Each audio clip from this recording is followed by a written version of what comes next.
So as you guys seen in the last video, we finally got this thing running. Now we're going to go ahead and get it in the shop, see if we can figure out the no throttle issue, as well as go through some of the parts to see what we'll need for this build.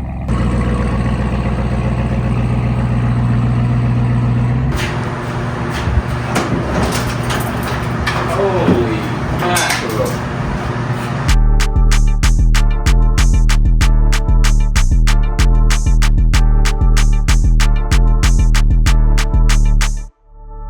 So we got all the bed cleaned out, we got all the parts laid out. We're gonna go ahead and go through them, see what's repairable and what we got to get new of. All right, so as you guys seen in the previous video, we don't have throttle for some reason. So the first thing I'm gonna do here is go in and see if we can do a throttle position relearn. Just with the PCM having to be reprogrammed and stuff, there's a good chance it just doesn't have the values in there yet. I didn't see anything physically wrong with the throttle body, so I'm just gonna go ahead and try to do a relearn and see if that gets it functioning for us. Now we'll go ahead and start the truck and see if that gives us throttle.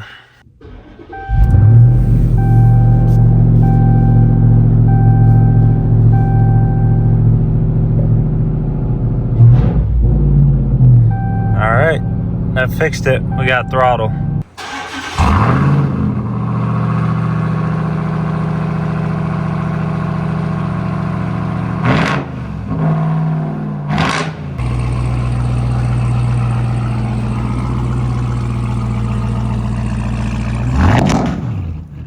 So we went ahead and got the fenders marked up, found any damages and stuff on them. They're going ahead and cleaning up the back sides to reinforce the fiberglass anywhere there was damages, and then they'll go ahead and flip them over and start working on the front side and doing body work. So as you guys can see here, there's a pretty big crack in the fender, another one up here. So what they're doing now is they're going to go ahead and grind the surface down to roughen it up. That way we can reinforce it with new fiberglass sheets and resin and hardener on there. And once it's reinforced, then they'll be able to flip them over and do body work on the front side. That allows us to repair it and make sure it doesn't crack again in the future. It makes it just as strong as it originally was. By doing repairs like this, it'll save us a lot on the repair bill of the truck and allows us to save a lot of cost. These fenders are pretty expensive new, so this way we're able to repair them. And actually there's marks on the outside of the fenders from the insurance company where the truck was marked before apparently or something that was saying to repair these anyway, so this is what any other body shop would have been doing. Fun, fun, fun.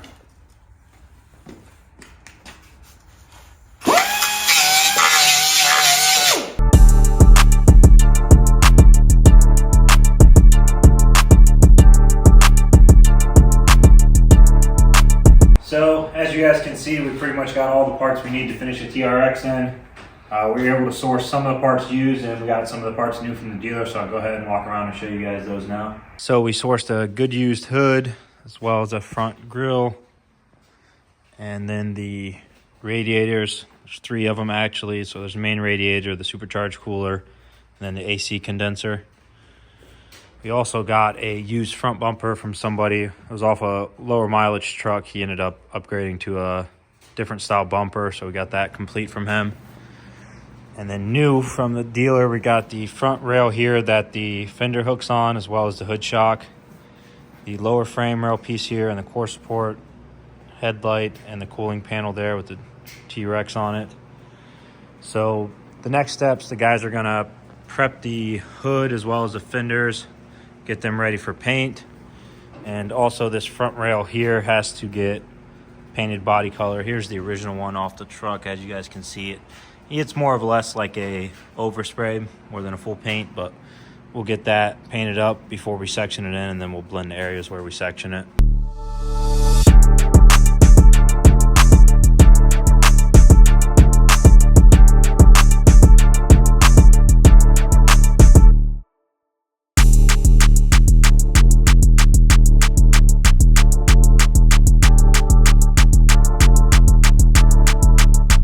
Finished up pretty much all the body work on the fenders.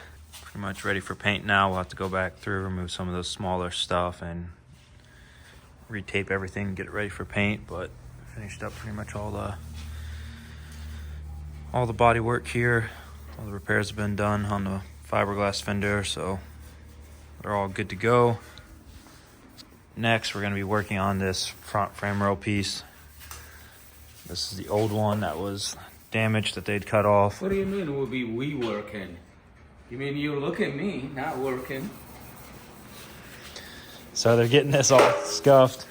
What we're gonna do is we're gonna get this painted first, and then we'll go ahead and section it according to Dodge. So thankfully our friends over at Haas, the local Dodge dealer, they're able to get us this whole breakdown of how Dodge recommends these repairs to be done. So this is that frame piece here, and they tell us where we should section it and how to. So we'll go over that later when we start getting it ready to section it in. When it's done, you can tell that truck been hit. You know why? Because I'm doing it. I don't do half work, you know. I do good work. So hopefully I'll get it done soon. You see, Saturday, and I'm here because I'm trying to get it done and get it out. We got a lot of work. We got a lot of cars out that need to be done. So hopefully it'll be done soon. This week I will get it done. If Hussein help, you know, sometime if he help, he do anything, we might finish it. Hey, I'm helping. I'm looking at the paperwork, making sure he's doing stuff right. You know, you always need a good supervisor pointing stuff out. Yeah, okay. For some reason, you're always supervisor for some reason. I like to be one day, I'm supervisor. So we're mixing up about a quart of the GW7 white paint that the Ram comes with. Just gonna go ahead and finish adding the black to it. It should be all good to go. And that's it. As you guys can see, the color, it's about 90% white, a little bit of yellow, a little bit of yellow orange, and a little bit of black in there. So we'll go ahead and add some reducer to it, and then it should be ready to spray. So we'll spray it on that front frame rail piece first, and then just compare the color, make sure it looks close enough, but it should be pretty much spot on. And then we'll start spraying the fenders and stuff a little bit after.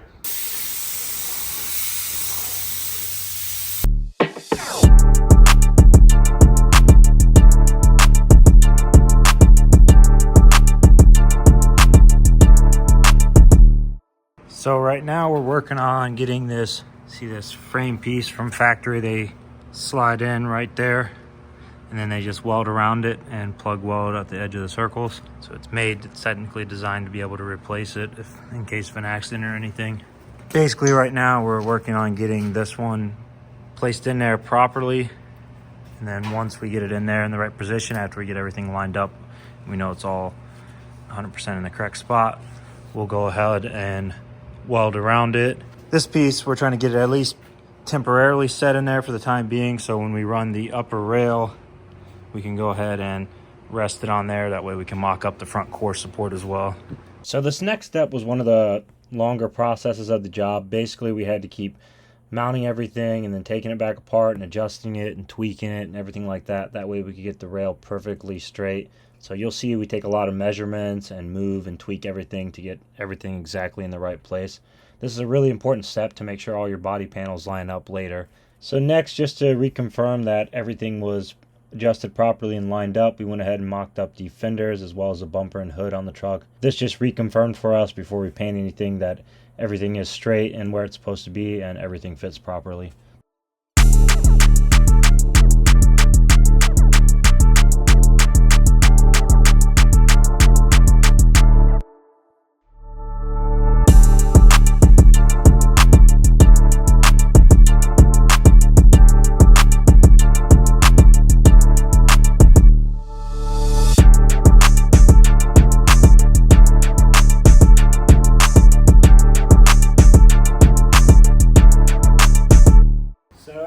Seen last night, we went ahead and got most of the stuff test fitted up. We're happy with the gaps and everything now. Made minor adjustments to the fenders and whatnot. So we're gonna go ahead and pull all this stuff off now, get the fenders off, the hood off, and prep stuff and get it ready for paint. Finish up the welds on the rail here, and then I can start getting all this stuff reinstalled back in and all the wiring put in there.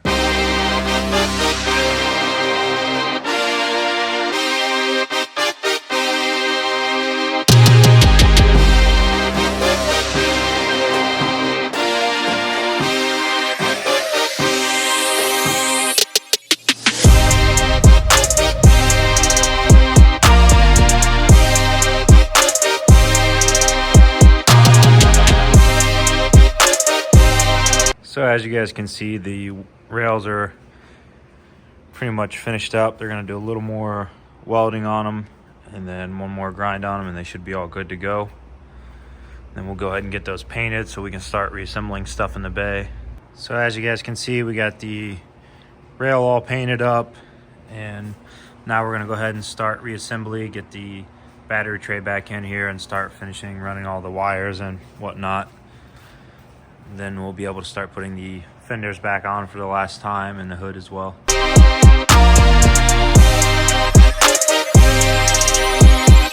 Took me a little bit, but I finally figured out how the harness got routed. It actually routes in through here on this side behind the box there.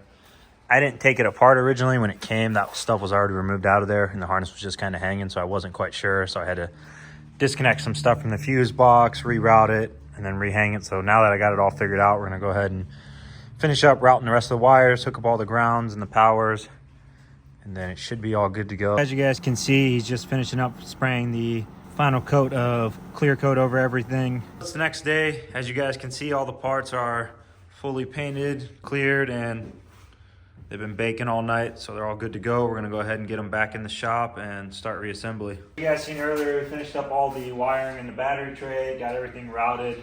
So now we're gonna go ahead and start reassembly on the bottom of the hood, get all the vents put back in and all the undercovers, and then we'll be able to mount it up on the truck for the final time.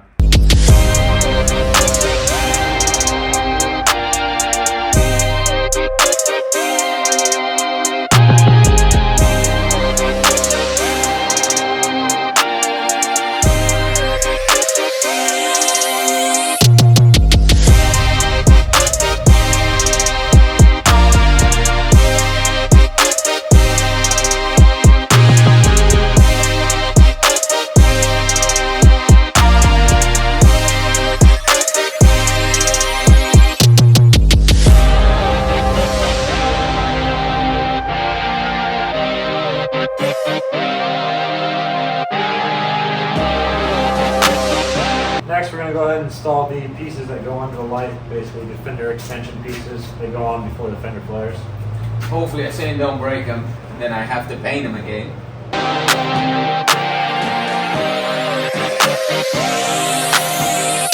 So finally we got the crank pin kit in from Ripatoon.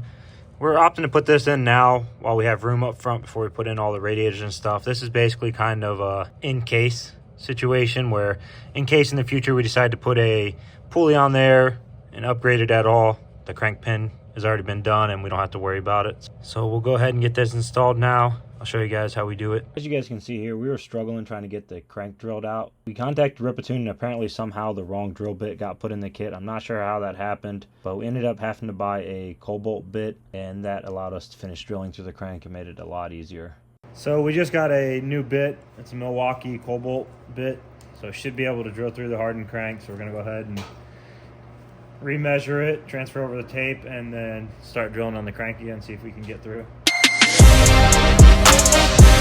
As you guys just saw, Dylan finished up cleaning all the old metal and stuff out. There's what it looks like after it's been drilled.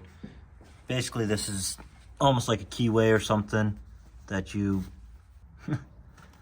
just put in there and push in. We'll smack it in. So basically that prevents the pulley from slipping on the crank if you were to upgrade boost in the future or change the supercharger pulley or anything like that. So we've been waiting for the dealer to get this in.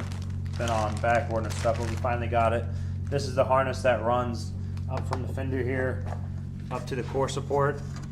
As you can see here, there is a wire that's broken. This just goes to the hood latch there, and then one of the wires that come up to the front facing camera for the 360 camera was damaged. So instead of trying to repair them, I just bought a whole harness that disconnects up here in the fender, and then everything in the front will be new. So we're going to go ahead and get this installed and just confirm that it's the correct one.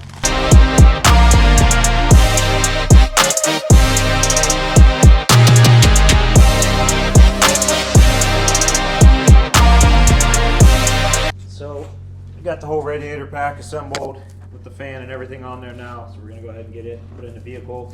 I got the harness all routed. The new one, and everything hooked up right, fit perfect. So glad it was the right harness. It was worth the wait. That way everything's done right on the vehicle. Go ahead and get this down in there and then start hooking up all the rest of the coolant and plumbing and stuff on the truck. Can you do it by yourself?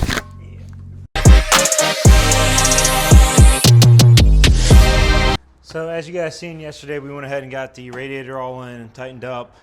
Got all the training lines hooked and all the rest of the coolant stuff hooked up now. So we're gonna go ahead and start adding coolant to the system. First off, we got the coolant for the supercharger. Gets the pink kind in there.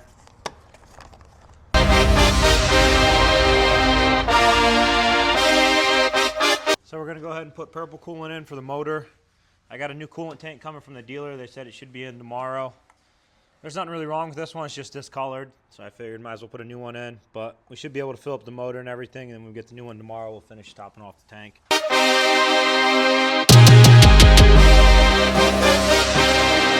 So we got the tank all filled up. We're gonna go ahead and start the motor and just let it run for a little bit, see if it sucks down some of that fluid in the tank. The motor and the radiator should be pretty much empty with having everything apart. So once we run it for a little bit, we'll come back and check the coolant levels again, make sure the supercharger is still full as well as the coolant tank, and then we'll proceed from there.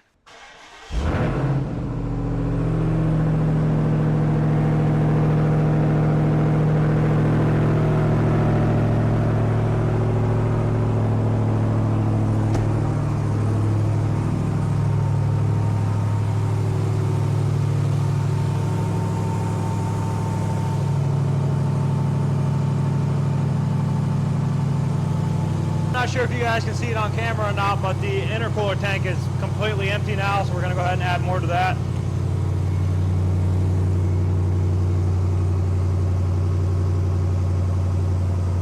Alright, so we're going to go ahead and let the truck run for a little bit and get up to operating temperature, and then we'll go ahead and check all the levels again. So we're going to go ahead and connect back to the TRX now. Alright, so I went ahead and got all the code scanned now. We're going to go ahead and get back and clear all the codes. Alright, so we went ahead and got all the modules cleared now. We'll go ahead and fire it back up and see what faults we get after. Alright, front park sense. That makes sense considering we have no bumper on. Low tire pressure.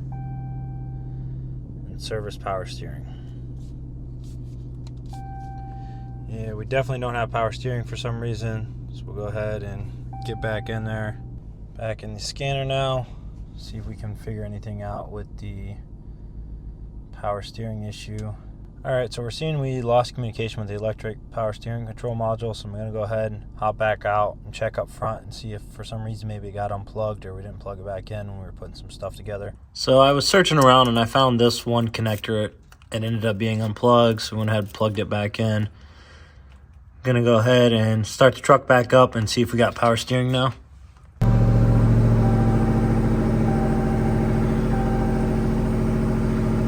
Alrighty. Way better. So we got the power steering back. That's good to see. As you guys see here, we have the full 360 camera working now, so the front camera and everything's working. All the stuff up front's hooked up good.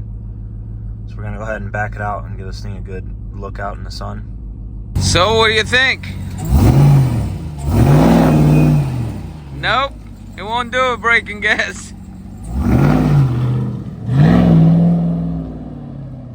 It's a nice truck. Actually, that red one is nicer because it's mine.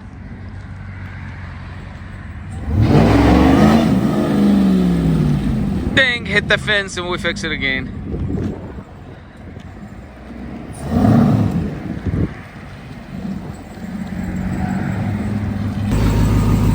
Alright, so here it is out in the sun.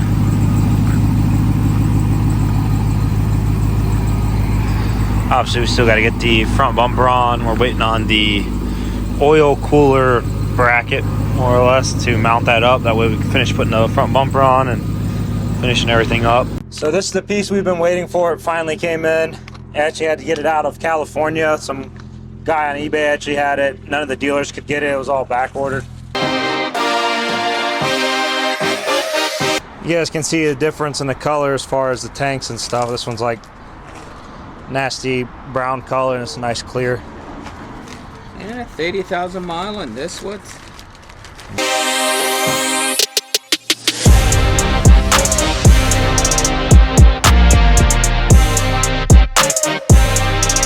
Alrighty, so as you guys seen earlier, we got the new air dam installed.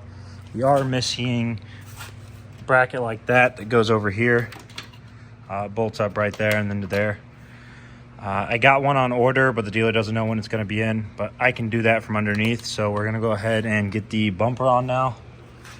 Off camera, I went ahead and swapped the harness over from the old bumper, put in all the parking sensors and fog lights and everything. We do have one of the parking sensors here that was damaged in the accident, so I have a new one coming with a pigtail, but I can do that while it's on the car. So I'm going to go ahead and get the bumper fitted up on the car. So I went ahead and got online and ordered some red tow hooks. We were missing the one over there on the driver's side anyway, so I just opted to go for red.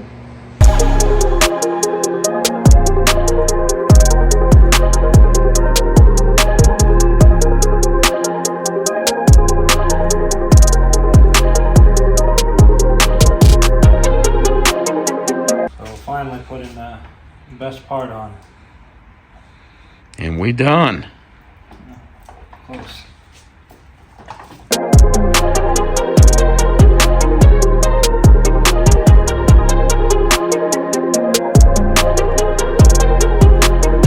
Why are you limping?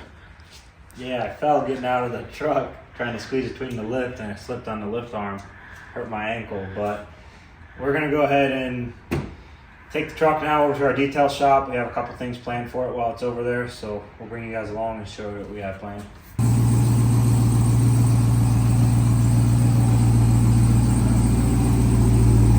Watch the CUDA behind you.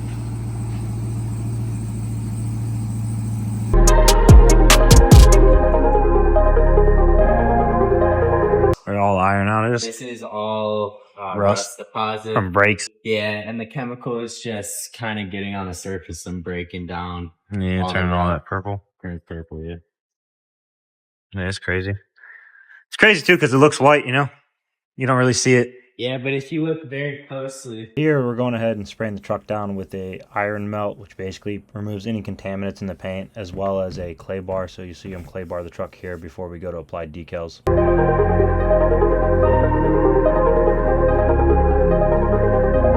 So we just got done applying the white vinyl wrap. Gonna go ahead and prep the surface now for the decal. It's gonna look nice, dude. So we got the decal all applied on the driver's side here. There you guys can see it's reflective.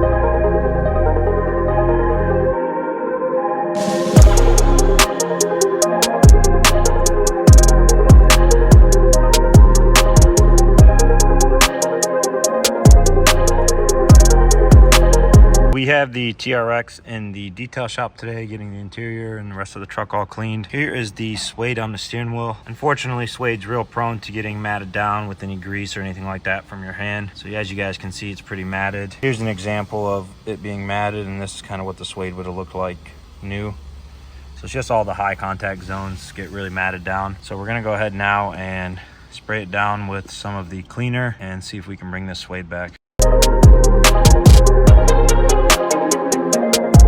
You guys can see there how much just filth and grease gets packed into the suede. We're gonna do that a couple more times and then see if we can bring this back. All right, so we went ahead and cleaned that half a couple times. So now we're gonna go ahead and unwrap this and just kind of get a good before and after to see exactly what it looked like. There you can see the nice line of where we stopped cleaning. This has, like I said, a nice suede, hairy material feel to it now versus all this being matted down and nasty. So now we'll just go ahead and repeat that on this half as well as the area down here, and then we'll show you guys the finished product. We got the steering wheel done. Next, we're gonna go ahead and move on to the seat.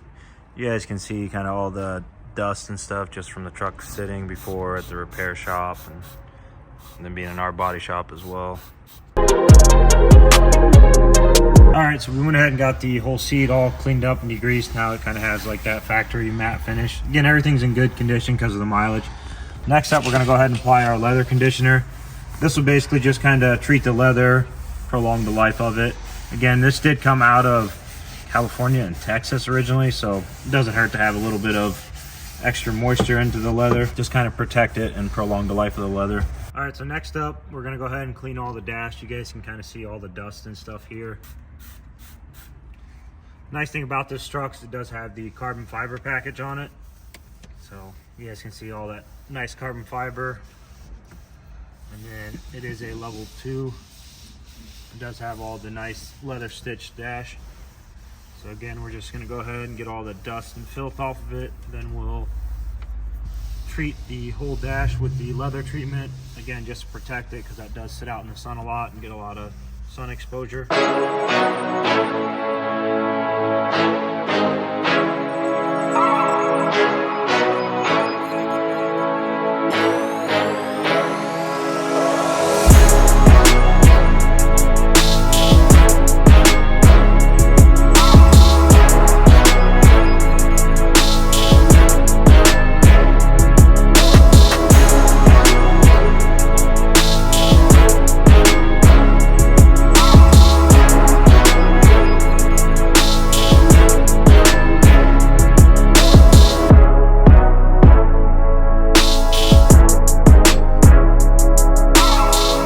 I'm just absolutely blown away with how well this truck came out. But now the fun part, how much money did it cost us? All right, so I told you guys we'd go over some of the pricing and the breakdown of everything we spent on the truck. So here it is. We initially purchased this truck at $35,900 with shipping and the auction fees. That was an additional $2,214. Then we spent $3,567.09 on parts to repair the truck. So this includes any parts we had to buy as far as trim pieces, panels, hoods, anything like that. That's included in the price here. Then before we got the truck running, we had to have it programmed, so that's the $323.67 there. And then the $485 here is the decals we put on there, the crank pin kit. That's all considered aftermarket. So we come up to a total of $42,489.76. So that's not too bad there. And then here you'll see I went ahead and put the VIN in on a couple different websites and got some instant offers. So CarMax here is offering us 64. AutoNation here is offering us 66. And We Buy Any Car, which I was actually surprised about, is offering us about $70,000.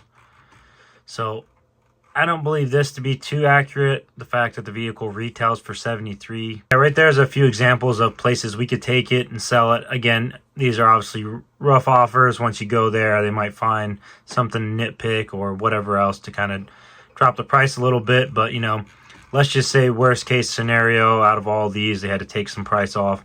We'd clear $60,000. So if we cleared $60,000 here, go ahead and do some quick math for you guys. All right, so that's some quick math. So there's, if we wholesale it at 60, again, that's less than what anyone's offering us, but let's just say worst case scenario, we can only wholesale it at 60.